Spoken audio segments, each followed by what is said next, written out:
मनपा आणि नगरसेवकांविषयी ह्या गोष्टी आपल्याला माहिती नसतील तर एक नागरिक आणि मतदार म्हणून आपण नालायक ठरणार आहोत। आपण शाळा कॉलेजात होतो तेव्हा मॉनिटर आणि सीआर निवडायचो, जो काय करायचा, मुलांच्या समस्या मुख्याध्यापकांपर्यंत आणि वर्ग शिक्षकांपर्यंत पोहोचवायचा।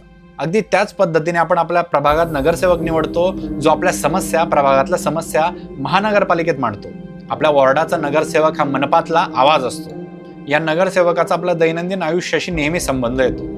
तुम्ही नीट बघा की कोण आपल्या प्रभागामध्ये रस्त्याची कामं करणार आहे, ड्रेनेजची कामं करणार आहे, पाणी कचऱ्याचं व्यवस्थापन नीट ठेवणार आहे, उद्यानं बनवणार आहे, दवाखाने मनपाच्या शाळा नीट ठेवणार आहे, स्ट्रीट लॅम्प, सार्वजनिक शौचालय बांधणार आहे, कारण हेच त्या नगरसेवकांचं काम आहे। तुम्ही तुमच्या कष्टाच्या पैशाने जी पाणीपट्टी, घरपट्टी भरताना त्यातून ही सगळी कामे होतात। म्हणून तुमच्या पैशाने तुमची कामे करणारा उमेदवार आपल्याला निवडायचा आहे। बघा की तुमचा उमेदवार तुमचा फोन उचलतो की नाही, तो प्रभागात फिरतो की नाही, त्याला तुमच्या नागरिकांच्या समस्यांची जाणीव आहे की नाही। मित्रांनो, ही संधी जर आता गमावलीत ना तर डायरेक्ट 5 वर्षांनी येणार आहे। म्हणून कोणत्याही आमिषाला बळी पडू नका, दारू मटणासाठी आपलं अमूल्य मत विकू नका। 15 जानेवारी रोजी सकाळी 7:30 ते संध्याकाळी 5:30 पर्यंत मतदान अवश्य करा। आणि हा व्हिडिओ ज्यांच्या शहरामध्ये मनपाच्या निवडणुका सुरू आहेत त्या सगळ्यांना शेअर करा।